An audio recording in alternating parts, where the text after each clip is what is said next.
Chicago.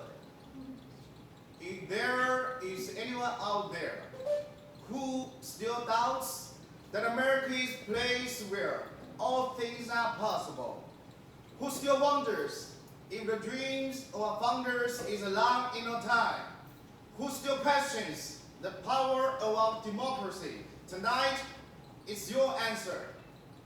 It's the answer to the byline that is stretched around schools and churches in a numbers nation has never seen, by people who waited 3 hours and 4 hours, many for the first time in their lives, because they believe this time must be different, and their voices could be that difference.